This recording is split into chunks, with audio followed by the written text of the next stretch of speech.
What is up, guys? Yandere Neko here. And as a fan of Death Battle, one thing I often see is people making hypothetical seasons, be it either a dream season lineup or a season using only Nintendo characters, a season that uses only returning or rematch options. So I thought I'd throw my hat into the ring and make a season using only anime waifus. Going so far as even paying attention to the release month of each matchup. Without further ado, let's begin. And in January, we have Saber vs. Urza. Starting off the season with one of the most iconic waifus of all time. And I guess Urza's alright. Now, I'm on record saying I don't want Fate in Death Battle because I have zero faith they'll get the scaling right. And I don't like giving my preferred matchups, my preferred series, losing matchups. I'm just petty like that. But I hear if we give Saber Avalon, which we should, it's a major part of her kit, and we use FGO scaling, which again, we should, it's her most recent canonical scaling, then she absolutely solos the verse. So I am all in on this one leading the charge of my waifu season. And at February, we have Esdeath vs. Negative Weiss. This is Esdeath versus Esdeath at Home. And yes, that joke's the only reason I am using Weiss over a more deserving candidate. That, and also Esdeath just doesn't have a lot of waifu rivalries. So while this is a mismatch, she completely solos the verse, including Salem, because while we haven't seen Salem's high-ends, because the Atlas invasion was effectively stopped by a magic nuke, we can at least guess her high-ends. So, Esdeath absolutely bodies here. And this is set in February because I figured, well, they both have ice powers, make it a nice winter-themed episode. And in March, we have Rim vs. Albedo, marking our first isekai matchup of the entire show. You know, everyone talks about, oh, we need more cartoon fights on. No, fuck that. We need more isekai rep on the show, okay? Also, I mean, I have a friend that likes Rim. I have another friend that likes Albedo. Let them fight. It will be a nice episode. Set in March because I figured it'd be a nice genre shift going from battle shonen to isekai. So for those reasons, in March we have Rim vs. Albedo. And in April we have Haruhi Suzumiya vs. Konata from Konata. Now, this is obviously gonna be the joke fight of the season. Every season has their joke episode. Get it out of the way. And because Scooby vs. Courage set up that joke episodes don't have to end in death, just do the same thing here, frankly, you know? Set in April because that's the start of the Japanese school year, from my understanding. Also, these are just legends of early 2000s otaku culture. If you don't recognize either of these two, you're a filthy tourist and you need to do your homework before you have any opinions on anime, frankly. And in May, we have Hinata vs. Nami.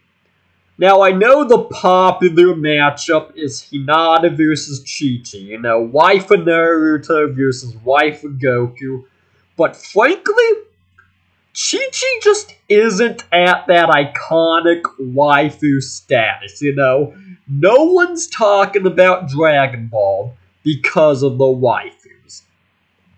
Like Naruto, you got Sakura, you got Hinata.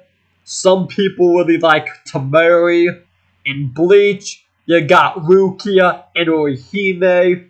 One Piece, you have Nami, Robin, Boa Hancock.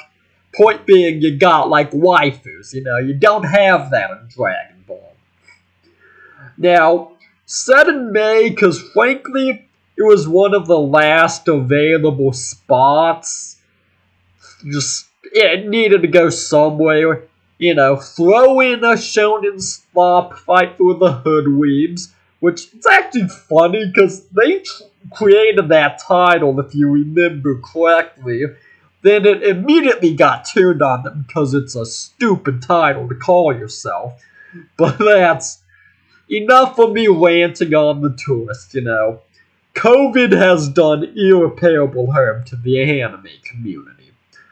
But that's my politics for the day. Back to Death Battle. This is the May fight because it was like one of two remaining spots. And in June, we have Asuka versus Zero 2. Classic mecha waifu versus modern mecha waifu. Get a mecha fight on the show. It's been a while since we've had one of those. Be a nice genre change. Now, admittedly, same reason as before. It's in June because that was sort of the last available spot. I mean, if you want me to grasp at straws, I guess Asuka gives off summer vibes, called it the summer themed one, but not really. I don't know, it's shocking we haven't had Eva on the show. Especially now that they are much better with their analyses, have them take a shot at the confusing ending. But, that's why it's in June. Last available slot, really, thematically. But I would unironically look forward to this. And in July, we have Sailor Moon versus Madoka. The most iconic magical girl fight of all time. It's a shame it hasn't been on the show yet.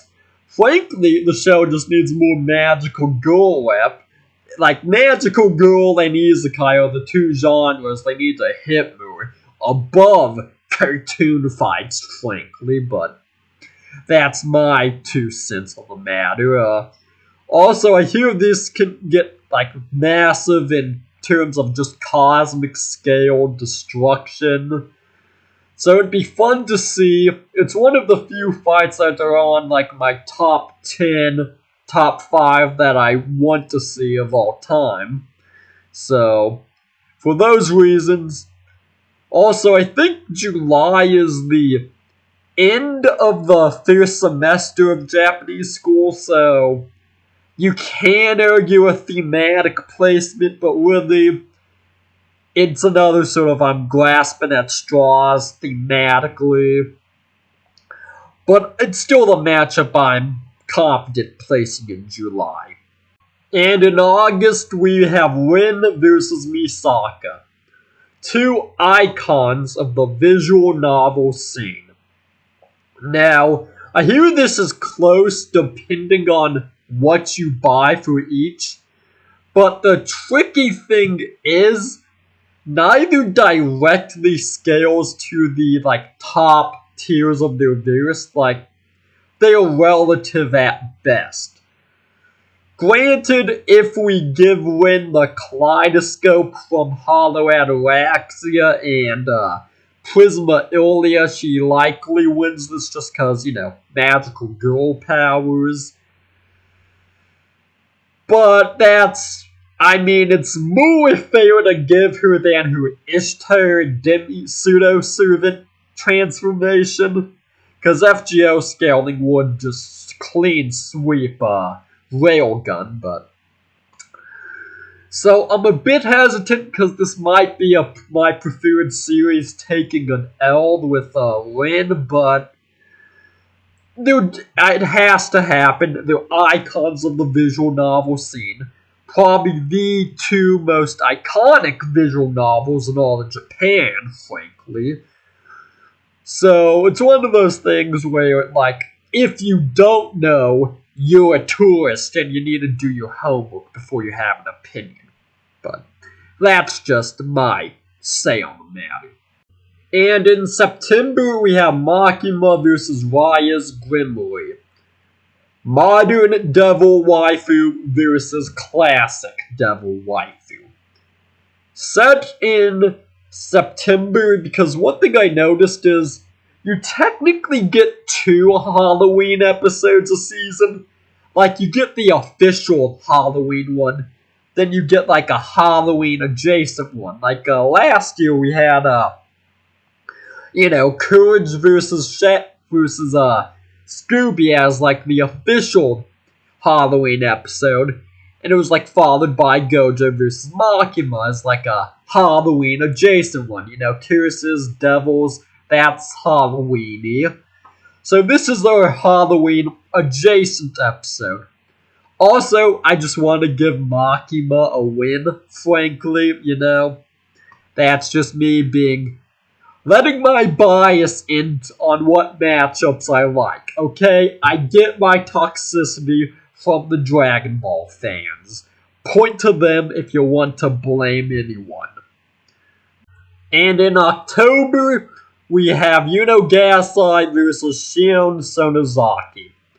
When it comes to causing a yandere awakening in people, these two are where it all started.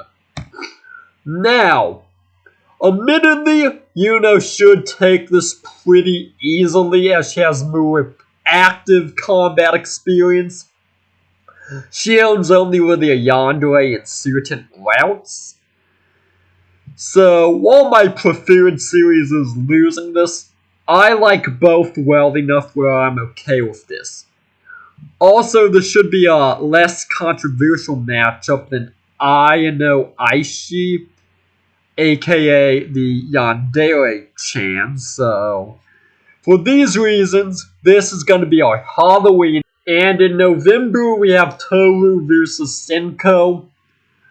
I paired these together because honestly, they have the same premise.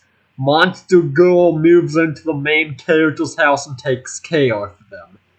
Figured this would be our second joke fight of the season.